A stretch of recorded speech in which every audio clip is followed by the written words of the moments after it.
You got run.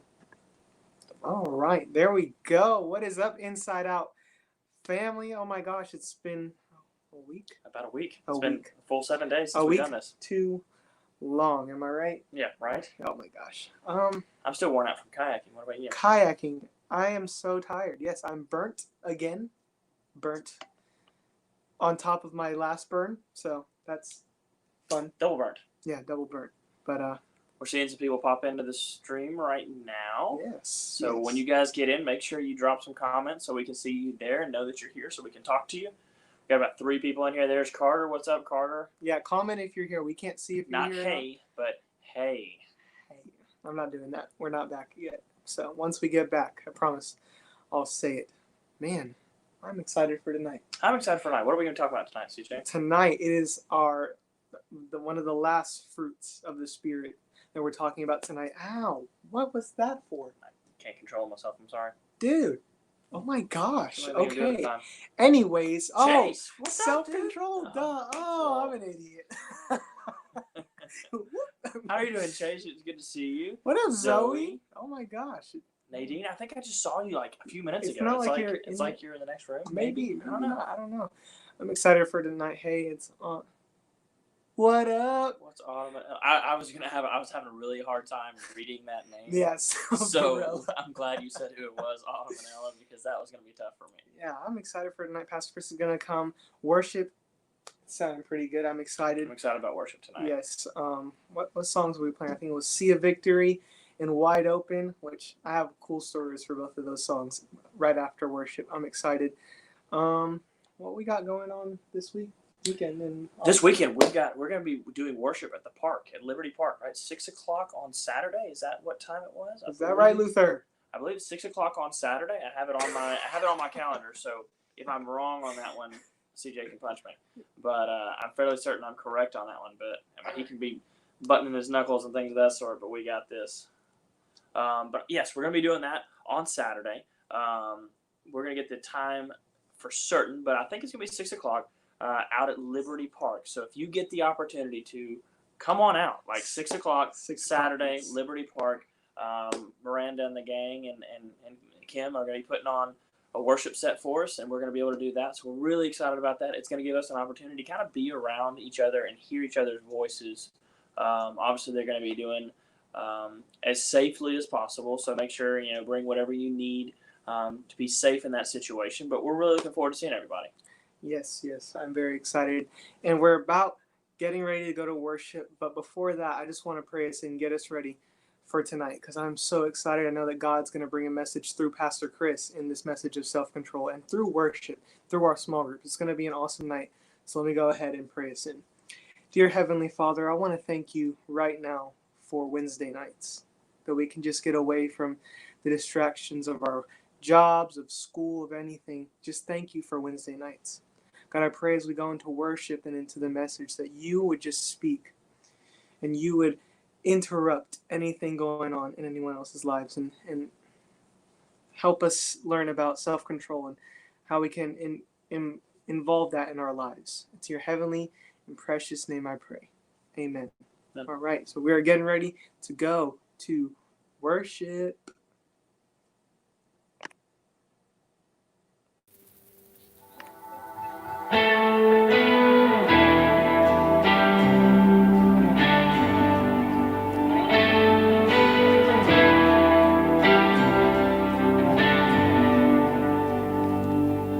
The weapon may be formed, but he won't prosper. When darkness falls upon, he won't prevail. 'Cause the God I've served knows only how to triumph. My God will never fail. My God will never fail. I'm gonna see your victory. I'm gonna see your victory. For the battle belongs to you, Lord. I'm gonna see your victory. I'm gonna see your victory. For the battle belongs to you, Lord.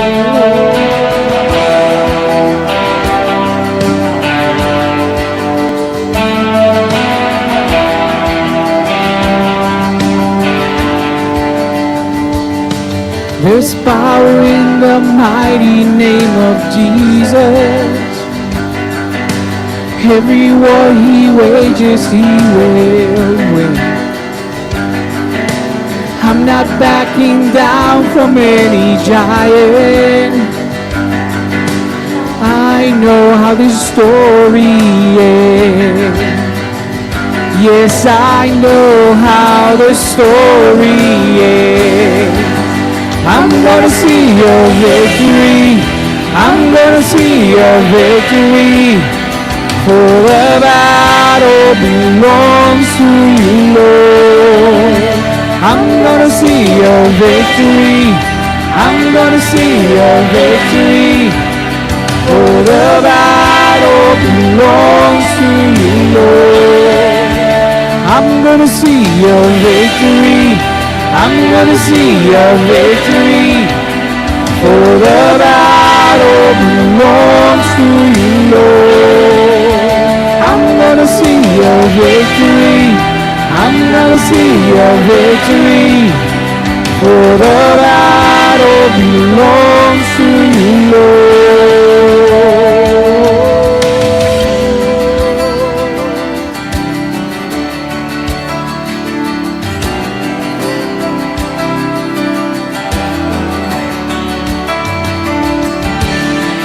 You take what the enemy meant for evil and you turn it for good.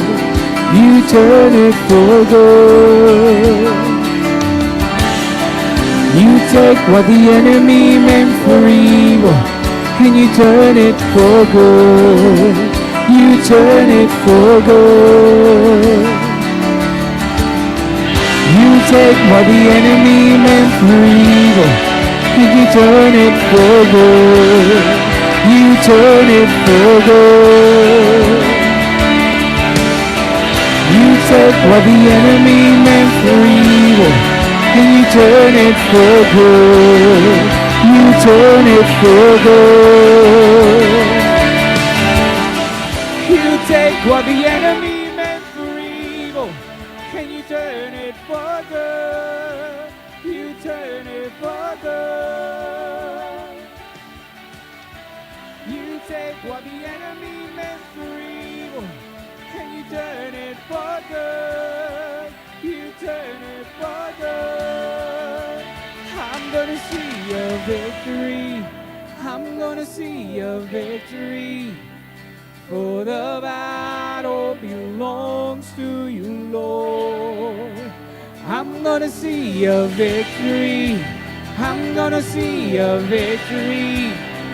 For the battle belongs to you, Lord.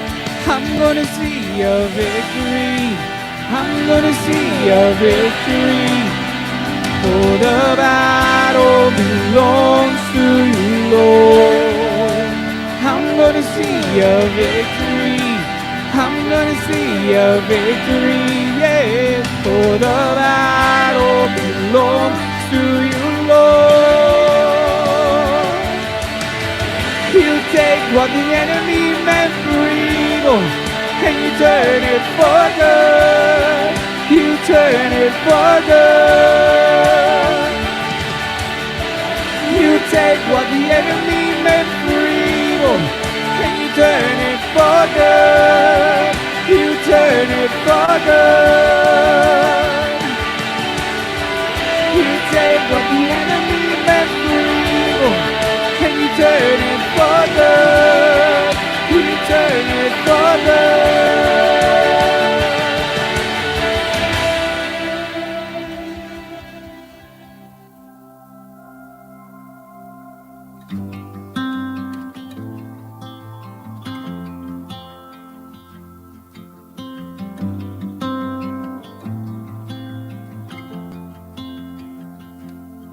No height, no depth, no life or final breath could ever separate us from your love. No failure, no mistake, no loneliness or pain could ever separate us from your love. Ever never separate us from you.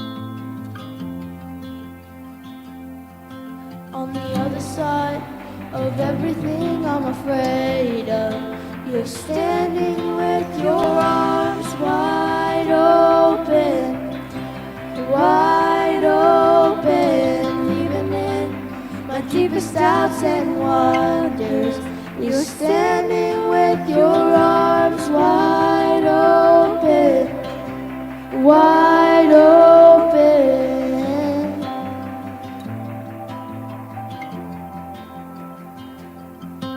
I'm healed, made strong, I found where I belong. Forever I'm alive now in your love. I'm changed, unchained by your amazing grace. Forever I'm alive now in your love. On the other side of everything I'm afraid of, you're standing with your arms wide open, wide open. Even in my deepest doubts and wonders, you're standing with your arms wide open, wide open.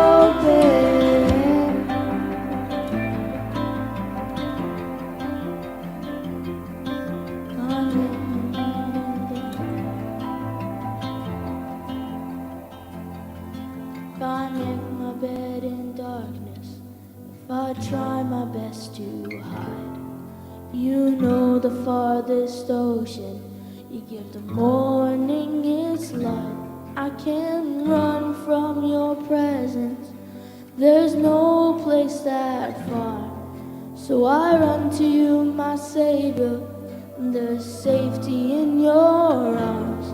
If I make my bed in darkness, if I try my best to hide, you know the farthest ocean, you give the morning its light.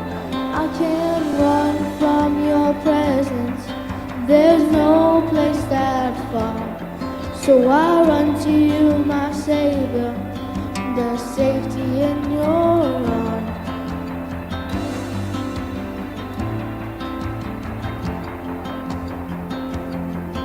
On the other side,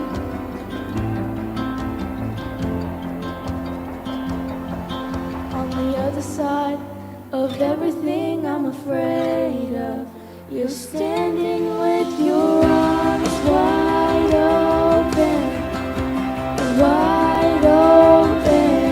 Even in my deepest doubts and wonders, you're standing with your arms wide open, wide open. On the other side of everything I'm afraid of, you're standing with your arms wide open, wide open. Even in my deepest doubts and wonders, you're standing with your arms wide open, wide open.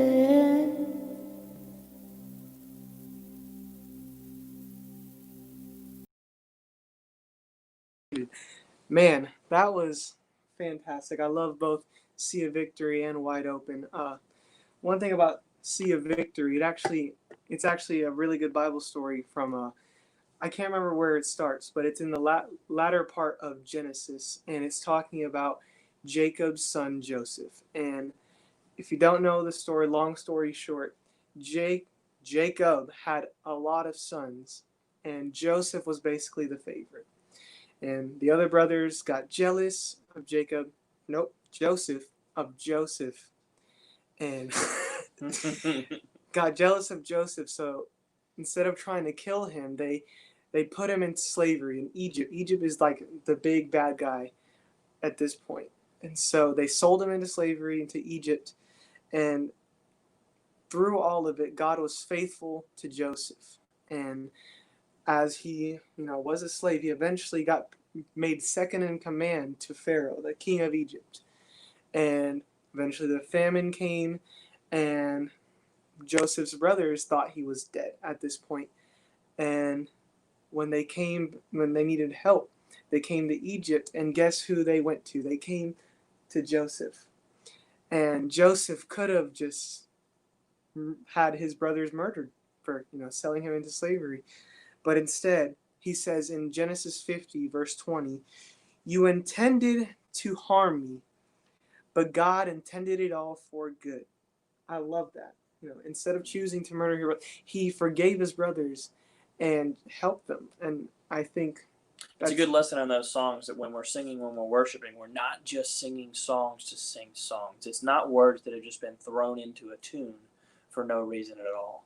Someone sat down and they thought through this and they put into music what the Bible puts into words to us. And we're speaking these words back to Jesus, or speaking these words back to God when we sing them to him. We're saying your words, your message, your Bible, what you've given us is good.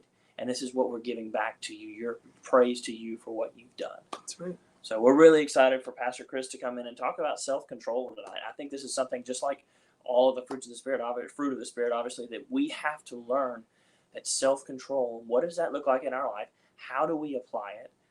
Do we even have it? I think a lot of us don't at times. So we're really excited. We're going to pray us into worship, or into the message, and Pastor Chris is going to bring that to us. So, Father, we just come before you right now, and we thank you for the opportunity that we have to come before you, whether it's digitally with our friends and family, or physically with the people that are in our lives, God. And we just pray that you will take the message tonight and teach us how to have self-control, whether it's at home, whether it's an upcoming school year, or maybe for those of us who even go to work, God, we can have self-control in the places that we work and around the people, because when we have self-control, the people around us question why we act the way we act, and it leads them to you. So, God, thank you for who you are. Thank you for what you're doing. We pray that you just bless the rest of this week in your name. Amen. Amen. Hey guys, I am so glad to be hanging out with you on Wednesday night, Inside Out Students, OneChurch.tv. You guys are amazing, and we are in the middle of this series on the fruits of the Spirit. And I know some of you guys are liking this because y'all are a little fruity. So, quick question. How many of you have ever watched the Olympics? Right? The Olympic Games happens every 4 years, and men and women who have been training for years and years, they come together to compete against the best of the best all over the world, except for this year, right? Some of you may not know this, but the 2020 Olympics should be starting in 2 days, right? This Friday, July the 24th. And we would have seen that torch come through the stadium, but it's not happening. Why? Because of COVID, because of the Rona pandemic. It got postponed. Now, think about this. In the Olympics, we watch amazingly talented people do things athletically that takes our breath away. Some of us will fantasize that we could be out there excelling and competing and winning. That kind of happens in our dreams, right? But there's one thing that none of us are really interested in, and let me tell you what that is, and that is paying the preparation price that those athletes paid to get where they are now.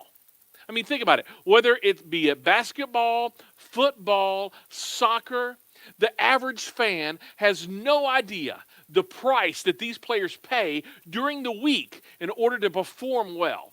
They certainly would never understand the discipline required to be a professional athlete.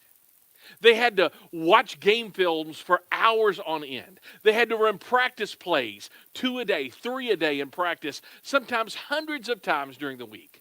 They had to do certain skill-building routines for hours on end, whether that be weight training and conditioning. Well, today, this week, we're talking about being stronger. We're dedicated to being stronger, getting stronger in self-control, stronger in self-discipline. We've been reading about the fruits, the results of the cause and effect of spending time with God and His Spirit.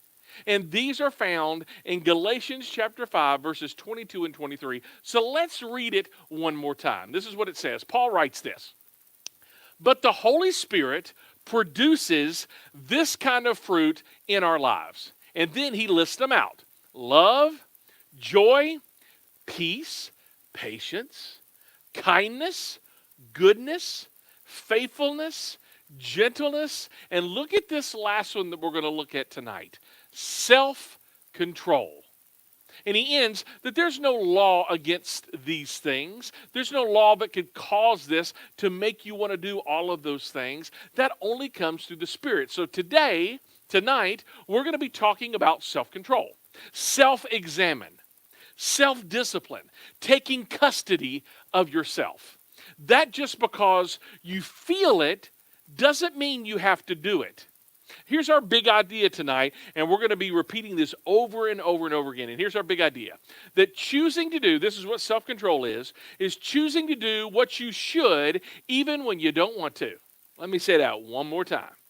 Self-control is all about choosing to do what you should even though you don't want to. It's like doing the right thing regardless of how you feel in the moment. You see, just because you feel something doesn't mean you should do it, right? I mean, some people think that to be their authentic selves, that they should just do whatever they feel. Let me tell you, if that was the case, no adult would ever go to work again. In fact, let me just ask you a question, right? How many of y'all feel like going back to school? Right? Right? Nobody's going, ooh, me, no. All right, you're the one that's going to get beat up. All right? So here's the thing. Not my notes. Here's the thing here. My point is, no, we can't do just what we want and what we feel, because if that's the case, none of us would ever do anything, right? None of us would go to work. None of us would go to school. But self-control is choosing to do what you should even when you don't want to, right? Doing the right thing regardless of how you feel in the moment. Now, here's the thing. The reality is, the first victory that successful people ever achieve or win is the victory over themselves. Why? Because if you can conquer yourself, you can conquer anything.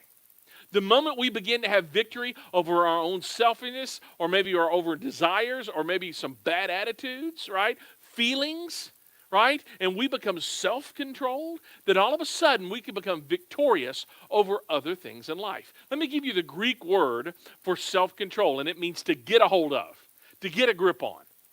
Paul is literally saying, some of you guys got to get a grip, right? You got to get a hold of yourself. And literally it means to get your hands on something until you can control of it. One of the things I used to be a college pastor in Auburn, Alabama, War Eagle. Right? And in that, I remember doing these college pool parties. I don't know where your minds are going right now, but let me explain her. All right. So we would have a college pool party at a pool, and we would take a watermelon and we would grease her up with Crisco, a whole watermelon. You wouldn't cut it, and you would throw that whole watermelon that's been greased up with Crisco in the pool. And what would happen is you'd have two teams on the other side, and it's like a football. They'd try to get that watermelon to the other side, and the other team would try to keep them from that. And of course, it was really greasy, so trying to get a hold on that watermelon, it was almost impossible. And honestly, for some of you, trying to get a hold of yourselves, you feel like is almost impossible. And that's what I want to talk to you about tonight. Because just because you feel it doesn't mean you have to do it. Now, in the Bible, we have a lot of negative examples of people who don't have self-control, right? Well, today, we're going to be talking about getting our hands on and getting a control of yourself. In fact, right now, I want you to take your hands. Everybody do this right now. People in the room, don't make me come out there. Take your hands, and I want you to get a hold of yourself, right? Right? That's what we're talking about, getting a hold of your attitudes, actions, all of that stuff. And so let's talk about what Proverbs 25. This is Proverbs 25:28. In the wisest man in the world, he said this: a man without, what does it say? Self-control is as defenseless as a city with broken down walls. You see, when this was written, cities were only safe because of the walls. And the writer of Proverbs is simply saying that the moment you and I lose self-control and self-discipline, we are defenseless. We are like a city without that kind of protection. Or think of it this way. We don't have cities with walls anymore, but all of us live in a house or maybe a condo or apartment. You have a door that locks. If I could rephrase and paraphrase that, a man without self-control is as defenseless as living at home with no front door. Anybody could just walk in whenever they want to, and that's kind of scary if you think about it. But that's what happens when you and I lose self-control and self-discipline, because doing what you should do can keep you safe. Anything uncontrolled can harm your relationships. Let me say that one more time. Anything uncontrolled can harm your relationships. Let me just put up 4 on the screen, right? Anger. There we go. Anger, right? Lust. Drinking. And I'm not talking about Kool-Aid. I'm talking about alcohol. And spending. Now, those 4, anger, if you don't get a control of your anger, it will ruin your relationships. It will ruin all your future relationships, and it can ruin you even physically because of ulcers and things like that. Lust, especially guys, but both guys and girls, if we're not careful, having that uncontrolled lust for somebody of the opposite sex, it can lead you down a path that you will absolutely not being able to find intimacy anywhere in the future. We're going to talk about anger and lust tonight. So that's what I really want to, drinking, we can talk about that later, and spending. Man, I'm telling you, but I really want to dig in on anger and lust, because that can derail any student if you're not careful. I want to begin this message by simply giving you 4 very simple starters of living a self-controlled, self-disciplined life. And each of these 4 is going to have start in there. So I think many times we take a character trait such as self-discipline and make it more difficult than it really is. It really is very simple, but it's difficult to do.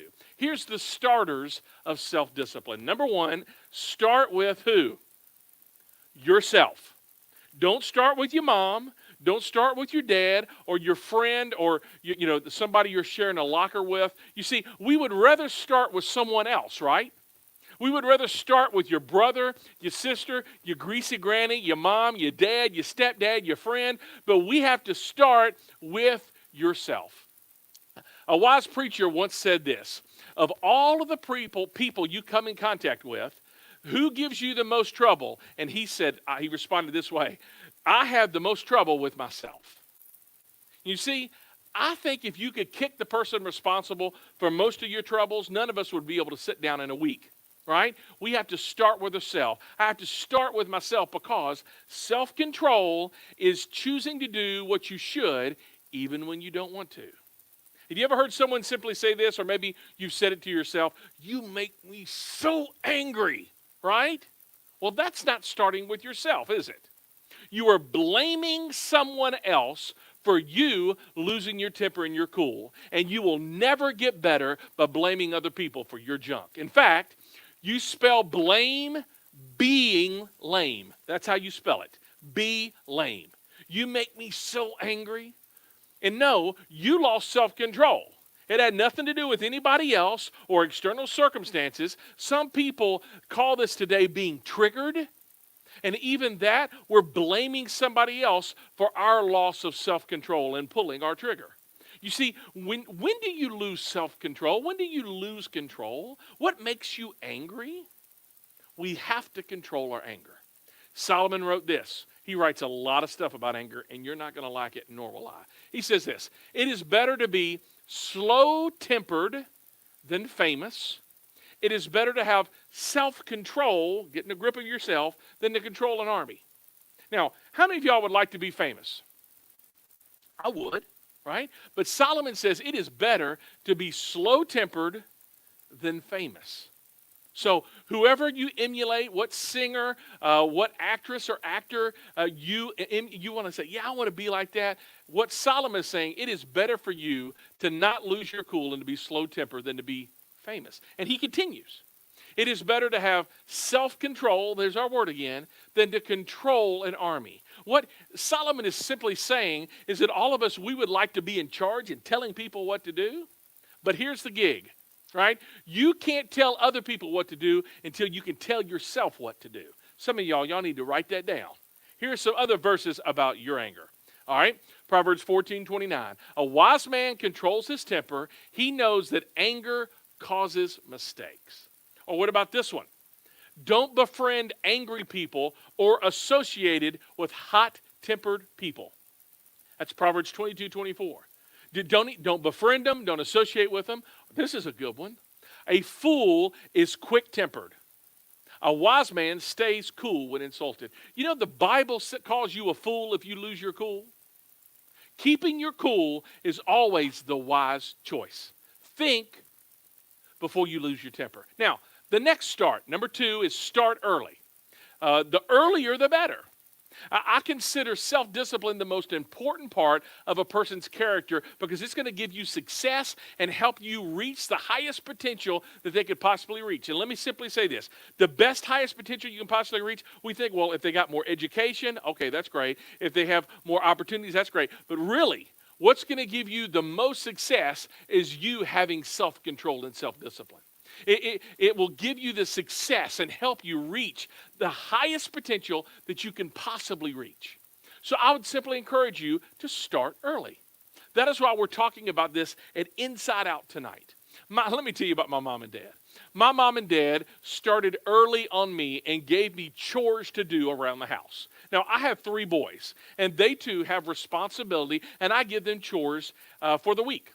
Some of them they have to do every day. Some of them they have to do once a week. And honestly, sometimes I just say, I don't care when you do them, you just have to do them. I can remember one time when my mom said, Chris, you have to clean the basement just sometime this week. But at Saturday noon, inspection time comes, and it's got to be clean. So on Saturday, we're going to do something as a family. I think we're going to a pool that day. And something fun for you and your sister. But if the basement's not clean, you're going to miss out. And I totally remember this. That I messed around, I goofed around all week, and I didn't do anything. I procrastinated. We're going to talk about that in a minute. And Saturday noon came, and guess what? I didn't have the basement cleaned. Bum, bum, bum. They were all ready to go, and I'm all ready to get in the car and say, I'm ready to go to the pool, right? And my mom says, nope, you don't get to go. You didn't get the basement clean. And I remember I stood there at the door and watched the family leave to go have fun, and I had to go down and clean that dadgum lousy basement. Let me tell you, procrastination is the enemy of self-control. Don't put off doing now what you could put off doing later. We all know that what this feels like, right? The day the science project was due at your school, right? You wake up that morning, your head would pop off the pillow. Oh no, that's due today. I had 9 months to work on it and I did nothing, right?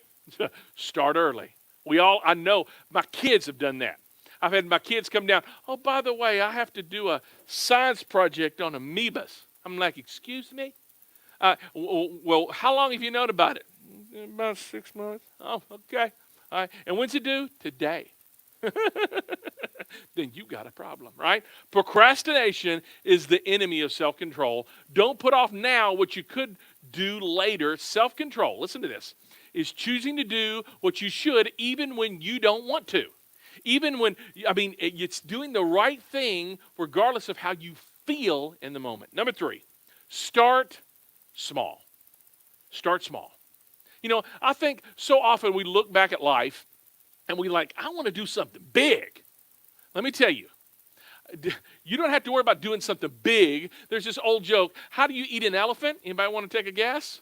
1 bite at a time, right?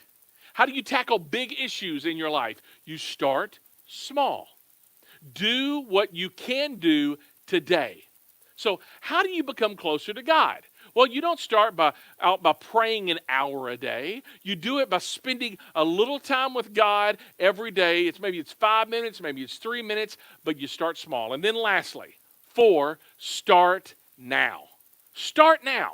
Now is the time. I encourage you that the best time for you to get self-control of your life is today, not tomorrow.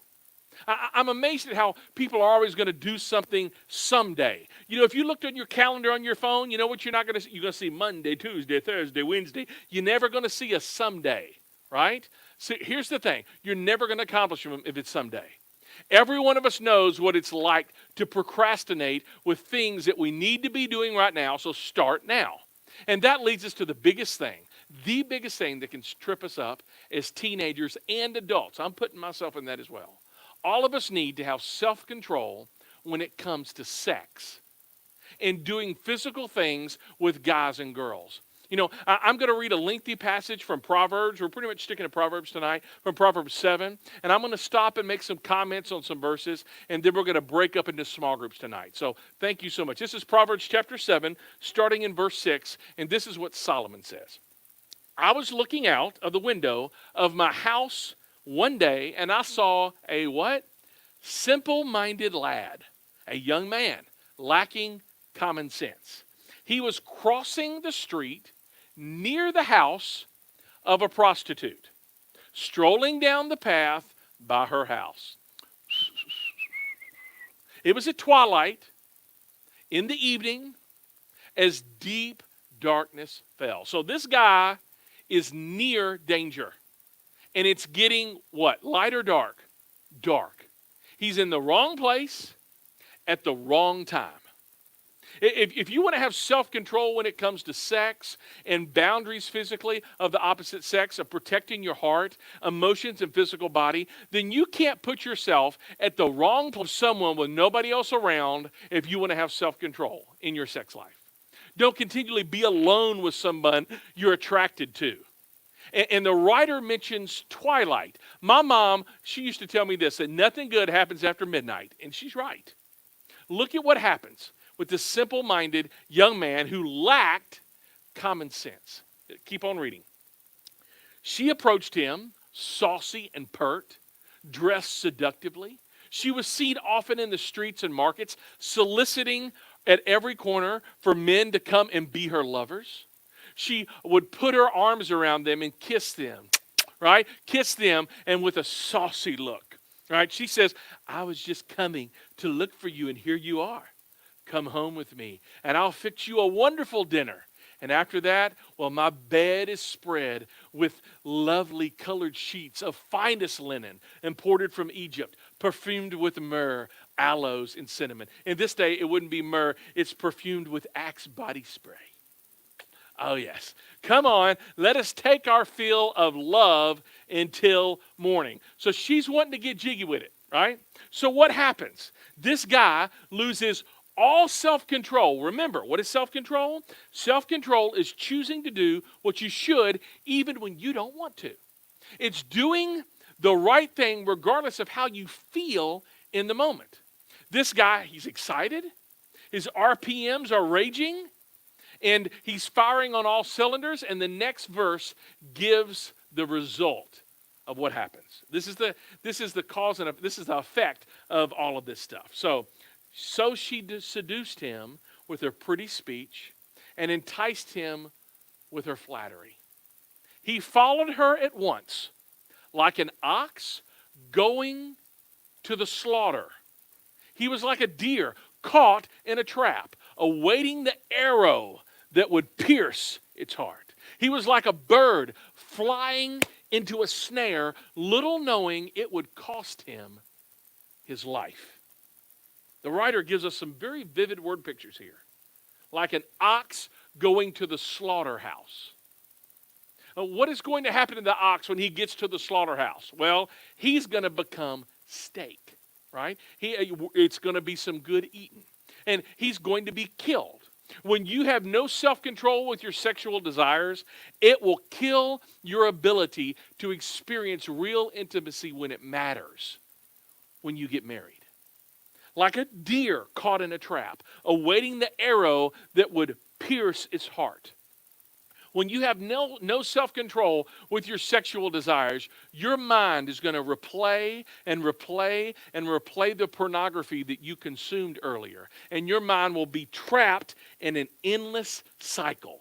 Endless cycle. Keep on going. He was like a bird flying into a snare, little knowing it would cost him his life. When you have no self-control with your sexual desires, it will sabotage and kill your ability to experience true love when the one you will one day say I do to. Sexual purity now paves the way for sexual intimacy later. So Solomon finishes his story, and he has observed out his window, and he's coming to his point. So listen to me, my sons, and I would add my daughters, and pay attention to my words. Do not let your desires get out of hand. Don't lose control of it, for she has been the ruin of multitudes. Many have been her victims. If you want to find the road to hell, look for her house. 172 East Hell Avenue. Just because you have a desire doesn't mean you have to follow through on it. Just because you feel something doesn't mean you have to do it. Our big idea, self-control, is choosing to do what you should even when you don't want to, regardless of how you feel in the moment. Whether that comes when it comes to anger and you getting you mad and losing your cool. You make me so angry. Nope, that was you. And especially when it comes to lust. So here's my question I want to end for you to answer in your small groups tonight. What areas of your life are you in danger of losing control right now?